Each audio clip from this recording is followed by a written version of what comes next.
Hi, I'm Claire Vidal, editor of The Outcome by Attain. Welcome to the first episode of our new interview series, Voices from the Summit. This past March, Attain gathered a group of industry leaders in the Bahamas for a second annual Outcome Summit. Every changing facet of the industry was discussed, from AI to measurement to the next iteration of commerce media. Those of us at Attain felt like our attendees had a lot more to say on the future of the industry and where it's headed. So we're here today to keep the conversation going. There's no better guest for our first episode than Sam Bloom, Head of Partnerships at PMG. Sam, you're an industry favorite and have rightfully earned a reputation for your wise and grounded outlook on this crazy world of advertising. A lot of our listeners are probably familiar with you, but if you don't mind giving a bit of background on your career and also what you're currently focused on at PMG, that would be great. Well, first, Claire, thank you, Attain, for having me, both in the Bahamas and here.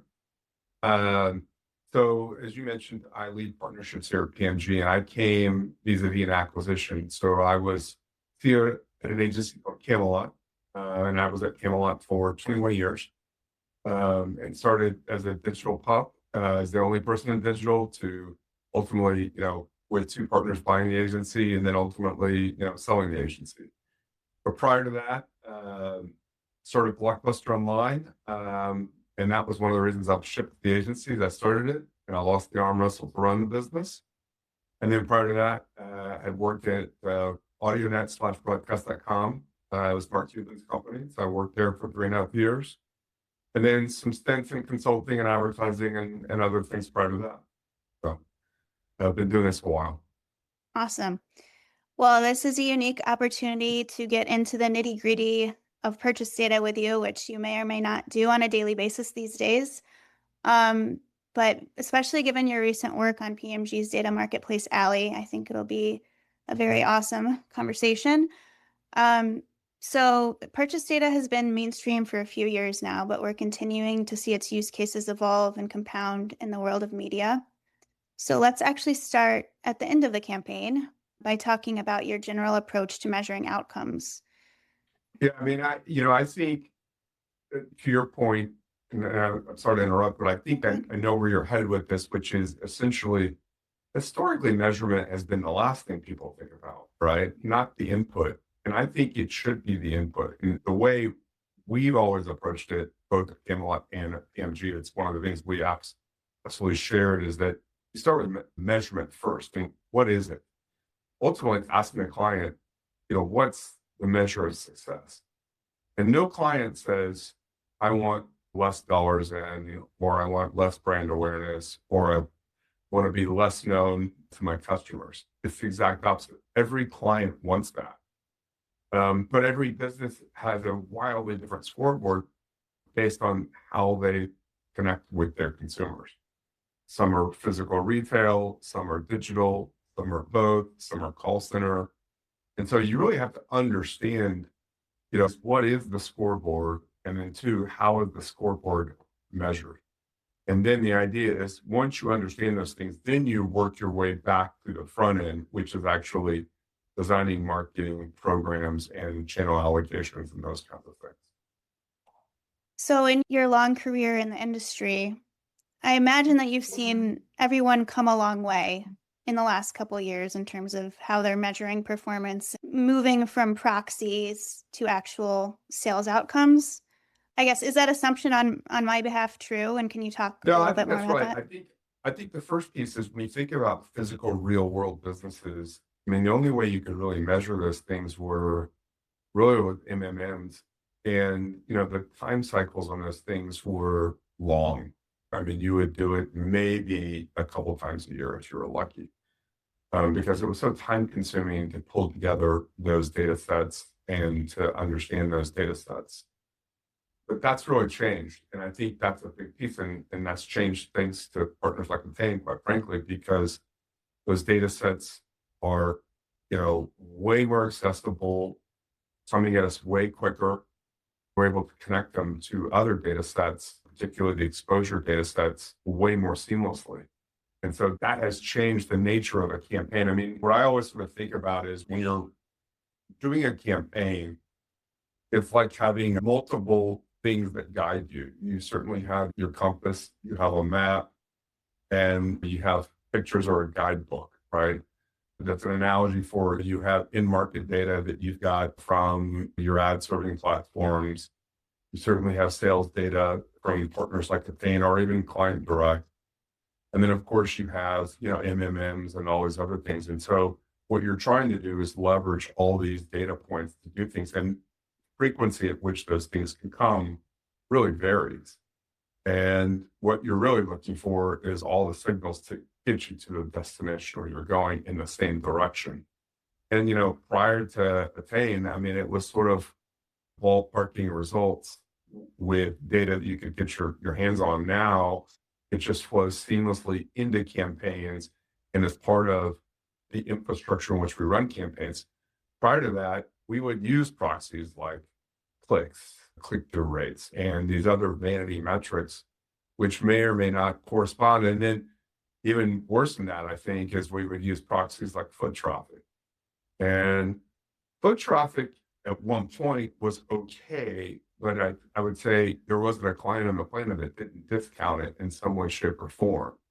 And so it made it pretty hard. And then you would get a client would have a use case that would say, hey, our like a mattress retailer would have maybe 5 people or 10 people come in the store that day. If there was a 7-Eleven near the mattress store, you can bet that the data would be wrong. So it's really come a long way. And I love working with actual sales data because you can do really interesting things in real time. And it's a way better GPS than just about anything else that I know. We're going to come back to some of those interesting insights that you've uncovered. But before we move on from measurement, you also draw a sharp line between measurement and attribution. And there's also a difference between measurement as post-campaign reporting and as a signal used for optimization. A lot of people use those things all interchangeably. Where do you think this confusion comes from, and why does it matter so much in practice? Well, it's funny. So when I first got to Camelot, the founder of Camelot would always talk to us. He would say there's a difference between measurement and attribution. And measurement ultimately is a business outcome that you're trying to solve. I mean, in my mind, I'm looking for, and usually I have an objective. I want 10% growth, 5% lift, whatever. I want incremental sales. I want X% of new customers. It's a very specific KPI. Attribution to me is just kind of how you arrange the chairs on the deck. And I think the challenge with attribution is it helps you understand the why. It doesn't necessarily change the measurement piece. And I do think there's a lot of conflation between these things. And as it relates to attribution, you have to try on a bunch of different models so that you find one that fits. Measurement never goes out of style. And the KPI you're trying to solve for, at the end of the day, the business metric, it should be terra firma. When you think about sort of the mechanisms in which we ran campaigns, I mean, rarely were you able to get, measurement data into platforms. It was usually something that came after. And, now with Attain, you can actually get that data as part of sort of your campaign infrastructure. So that's something that's changed. Attribution has always been available, if you will, in some way, shape, or form inside of some of the campaign management platforms. I just don't know if I ever trusted it. And then the other piece of it is that every partner we work with, they, rearrange the way things are counted and other things all the time. And so you always have to be a little cynical when you have people selling you media, also telling you the results. And so I've always thought you want a third-party partner that's involved. Now, that being said, what's interesting about the new modern tools is if you can use a data set for measurement like Attain, if you think about targeting as essentially the yin and the yang to measurements yang, you can leverage the same data set to uncover truths about consumers and, sales and other things. And you can use that data to help you with your GPS in front of before you go. So I almost think about it as like pre-prep before you're on your destination. And so that's one of the more useful things is being able to use the same data set for targeting as you do in measurement, because then you have a basis by which you can actually measure an outcome of something, whether it's cohorts of customers or certain segments you're trying to affect or certain geographies or other kinds of things. So being able to have that data on the front end makes it wildly better. So coming back to the first point we talked about, when you start with measurement and you work your way to the front end, if you can use the same data set for targeting as you do for measurement, it makes a ton of sense. And so you are trying to stream through a single thought process versus having multiple disparate data sets that don't connect in any way, shape, or form. Yeah, I mean, it's kind of like trying to connect demographics to what they're going to purchase. And I think, there's a lot to be said about the psychology of how people spend their money and looking at how they're spending it to inform what their future spending is going to look like. It seems kind of obvious now that we are talking about it, but it hasn't been that long that we can actually put that into practice. The other thing is that they're also outside, there are macro variables that impact these things. And so if you understand some truths about the consumer, it really helps you understand the impacts of some of those outsized factors, be it weather, geography, life stage, all these kinds of things. Mm-hmm. And you can start to see that traffic, very simple idea. I mean, these are simple things that we know exist that can change sales of a business overnight, but it's been hard to correlate those things because you don't have truths. Mm-hmm. When you're dealing with faceless impressions and faceless clicks, non-deterministic data, it's hard to make hard conclusions about, the consumer itself. You actually had a pretty good example of this. If you just want to speak to it now, some work you did with Carl's Jr., or perhaps another example where you were able to sort of use the purchase data with the help of AI, sort of uncovering some of these unexpected insights that really gave you not only a what, but a why. Yeah, it's interesting. So if you know anything about Carl's Jr. is a QSR primarily based on the West Coast, and Los Angeles is super important to their system. And it's interesting, they have a lot of stores in California. And we started to see some kind of weird effect where sales would drop like every 2 weeks, and particularly around Los Angeles and Southern California. And we weren't exactly sure what was going on. And we were able to bring in a third-party data set, and we started looking at ICE rates. And what we realized is, those markets are certainly, heavily Latino and Hispanic. And, you could see the effect that an ICE rate would have on physical store sales. And so, but being able to react to that and go find customers that are in market. I mean, it's one thing to have, a macro variable kind of sit on your business. The other thing to ask yourself, well, who else is in category? How are other competitors, sourcing customers? Who are they sourcing? And that's one of the benefits of having a data set like Attain, is you can understand certainly competitive audiences, people in market in the category, all those kinds of things. Because as an agency, you can't sit back and go, okay, woe is me. There's these things I can't control affecting a large swath of our customer base. You actually have to come back with solutions and say, here are things we can do to make up for those gaps. And here's audiences that are consuming the category. And here's what competitors are doing to do that. That is a great example of being able to sort of use this kind of data set in real time in order to overcome. And look, I think we've been able to sort of close the gaps on some of those shortfalls because we've had to be way more nimble. And then it also makes the business, you have to have a lot of empathy for the customer and understand what's going on and understand what you can do to make your brand stand out in time periods that are challenging. Right? Totally. Yeah.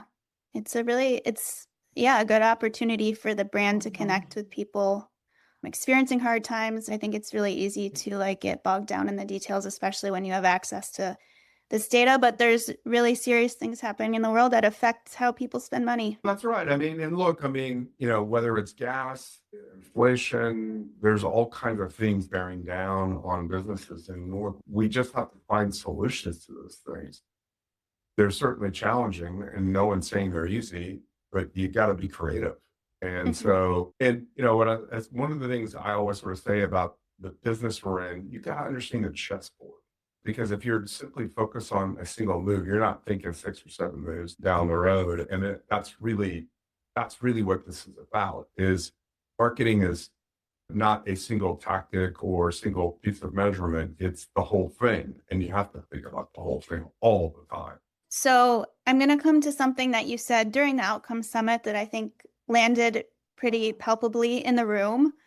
And it's about how we actually are implementing and using this purchase data. You said if you're not using CAPI, you're an idiot. Would you like to expand on that and tell us, I guess, first, if for the uninitiated, what CAPI is, and two, what were you reacting to in that moment? Well, it's funny. Well, first of all, what is CAPI? CAPI is the customer API, and it was first brought to market by Meta, and it was in also Google as well.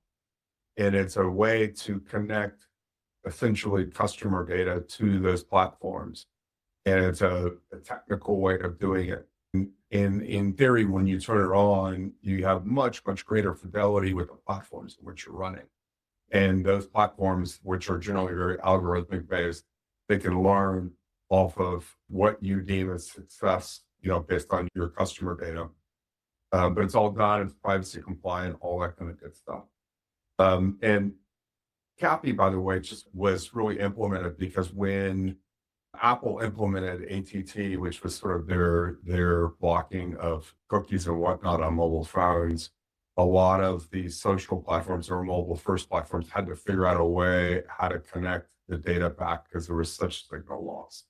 And so now it's become a way for almost every platform to connect, to through all the signal loss that we're going through across the, both on desktop and mobile and frankly CTV and other things.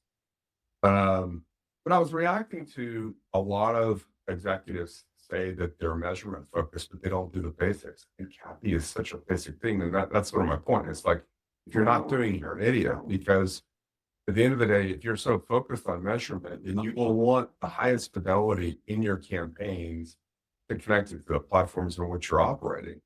And it's such a basic thing. Now, when you connect that data to those platforms, the platforms are going to give you the story according to the way they view the world.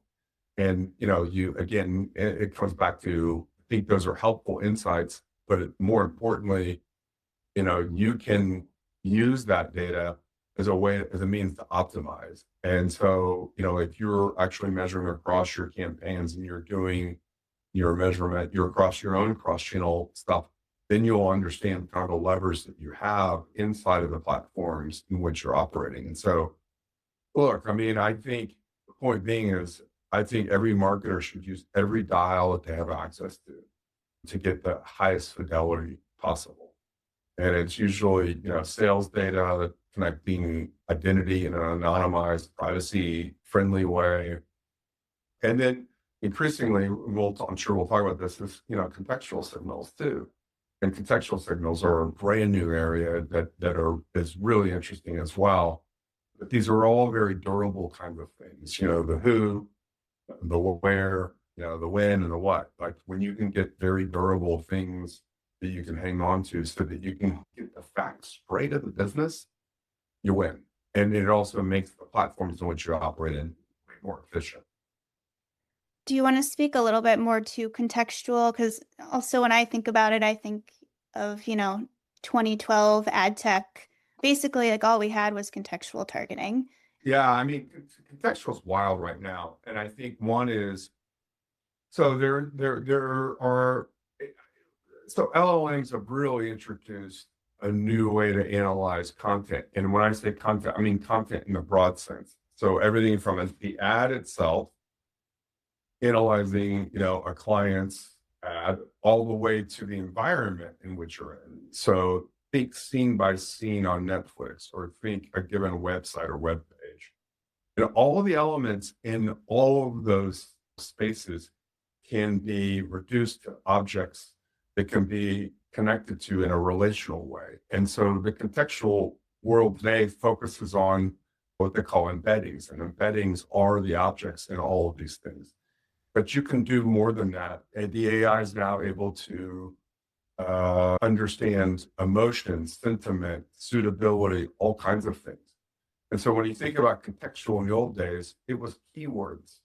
Keywords today look almost like child's play relative to the new contextual kinds of things because it can understand nuance way better than just simply blocking a single word. And so probably the best example of this is you have brands that say, I don't want to be on the news. Not all news is bad. Maybe some news you might find objectionable.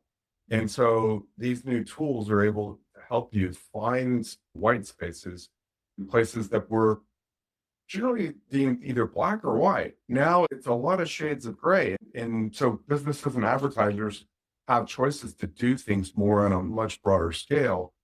But the example I always give is if you're Nike and you want to be a part of winning, well, now you can go into a number of different partners and you can say, just insert the ad at moments of winning, and it can do that. Or, you can say, hey, let's insert an ad when people are happy and, watching happy content. And so there's a lot of ways this is being used. And what I think is what's going to be very powerful is when you think about the creative itself, the creative is rich in data. And so, the example that I gave at the summit was when you upload your creative into a tool like Meta into Facebook is grading your creative.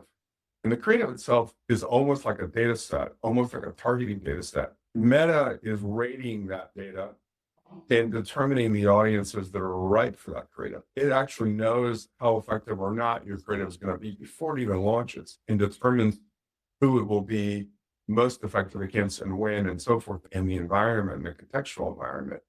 And so I think more and more ad systems will be like that, where the creative itself is the targeting. And so the ad will find the users. Whereas in the olden day, we would say, who are the users? Let's ship the ad that way. It's the other way around. And so AI is getting particularly smart at understanding those things. And so it opens up a whole new world of opportunity to do really clever things. And then when you think about sort of the progress with generative creative and other things, and you start to go, oh, wow, not only can it find the right time and place and content to be in, now it can generate an ad that, really fits in that environment. And, the example I always give there is, the ad should look different for Stranger Things than it does for And Nobody Wants This. Mm-hmm. We have a client, Michael's, and we were sort of discussing this very fact with them about how if you're selling Christmas stuff, Christmas lights, it's great. Stranger Things, a lot of Christmas lights in Stranger Things, right? But if you're selling Hanukkah and Christmas things, then, Nobody Wants This, and there's ways to embed it contextually relevant with the content signals in those two places. So it gives you a sense of there are things you can do that are very different today that are also equally as durable to identity because it's, the context signals are so strong. Yeah, I think you kind of see a glimpse of the utopian AI vision in advertising here. Like, hopefully we can get there. Because right now we're in this, we're in this just place of constant noise. And I think that as an industry, it's easy to get away from providing value to the consumer. But if you can, create a entertaining moment and actually provide value and improve their day in some way or some way, that's the dream. And I think AI could definitely help with that. And also it would be a boon to the internet ecosystem too, to not block out, 90% of news content because it has the word bomb in it or something like that. This is a good question to start wrapping things up with. You were on a panel about AI at the Outcome Summit, and during our initial conversation, you warned against outsourcing human judgment to AI. So we're talking about in all the ways AI can help. What do you think is still a human job, and where are humans most valuable today still? Well, look, I think every part of the process. Now, look, so let me start with the things I think people don't love doing. All the repetitive tasks in our business, that are take time. There are a lot of fingers that you don't necessarily use your brain for, trafficking, those kinds of things. No one loves pulling data. If you're in this business, you love analyzing data and learning about the customer and those kinds of things. And so at the end of the day, I still think that there's a lot of judgment involved in this business, whether it's coming up with the creative, coming up with the strategy. You still have choices to make. And I always say, every choice has an equal and opposite choice. And so, you can say, hey, the example I would sort of give is like, we should go heavy into markets where we over index. You can make an equal case of going into markets where you under index, bolster things. So you do need a lot of judgment in these things. But, look, I mean, I think if people are just asking AI for the marketing plan, I think that's a terrible way to go. And so I think AI will split into a couple of different camps. I think you'll see AI helping automate processes in a very deterministic way. And really what the AI is doing is just creating code to replicate what the human does, in those processes. That's great. Let's automate those things. Let's get people doing higher level thinking.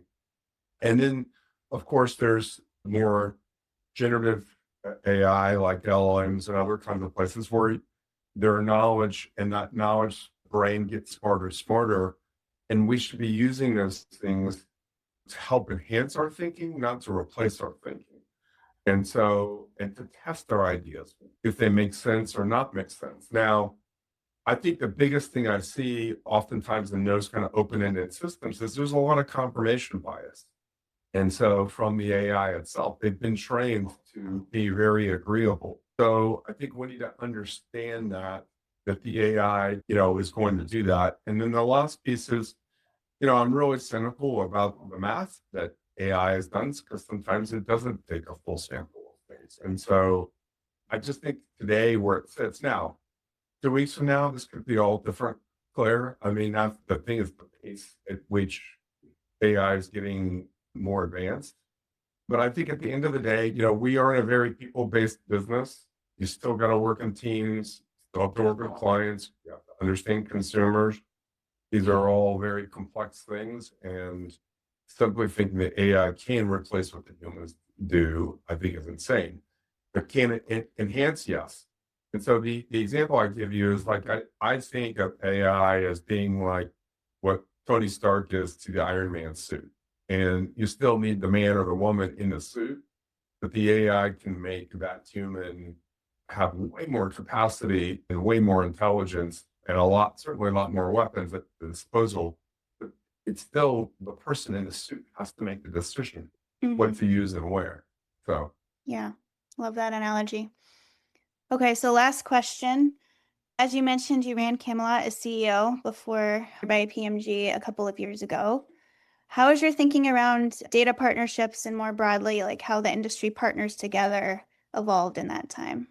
well, look, I mean, the single biggest thing that made us get excited about PMG was that PMG was a very tech forward agency. I mean, from day one, the agency had a platform. And at Camelot, we had assembled a lot of technology, but we didn't have necessarily a single platform. And so I was excited about having Alley, getting access to Alley. And I think a lot of that for me has come true being here. And it is wildly better in a place where anyone in the agency not only can provision their own marketing data that they need for their clients, but also bring in third-party data sets very rapidly. And so, one of the things is that we've made it very easy to integrate with our existing partners in terms of all the day-to-day kind of campaign stuff.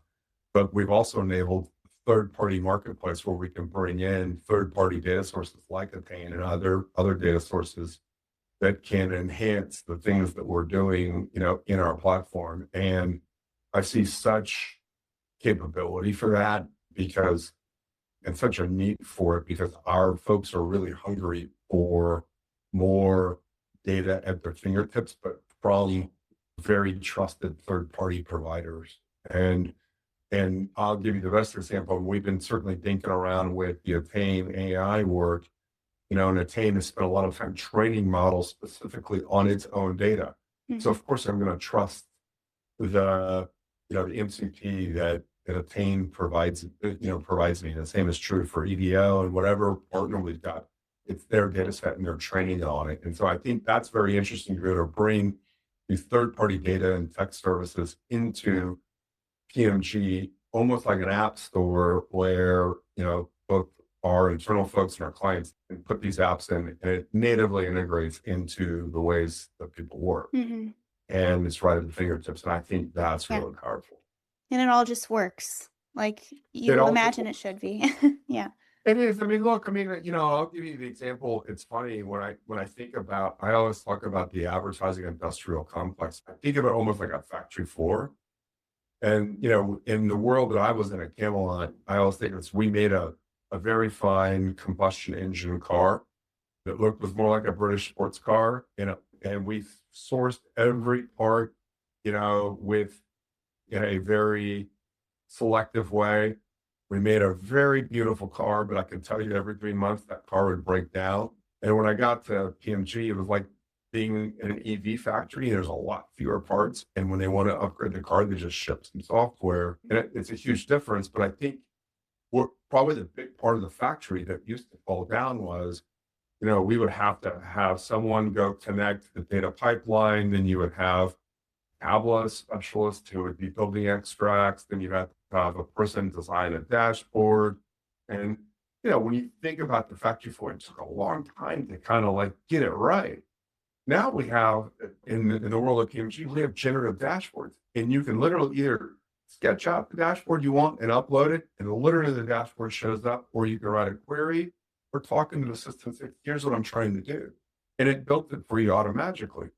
And so that kind of process is so empowering when you can empower 1,200 people to go do those things themselves and they realize what's possible. And then they were like, well, what if I had store sales? I think those are really, really empowering things for folks. And so it's not limiting. And I think that's the problem is that the old way of doing things was such a linear process. It can only go as fast as the slowest part of the process. Speaking as a former product manager, I can totally empathize, and it was painful. And I think, yeah, we've come a long way in the last 6 months. It's crazy, even what, business users can do with our own data now. Awesome. Well, I think this is a great place to wrap. I know we're a little over, but really wonderful conversation, Sam, and I thank you so much for your time. Claire, I Yeah. always enjoy seeing your smile on face. Thank you.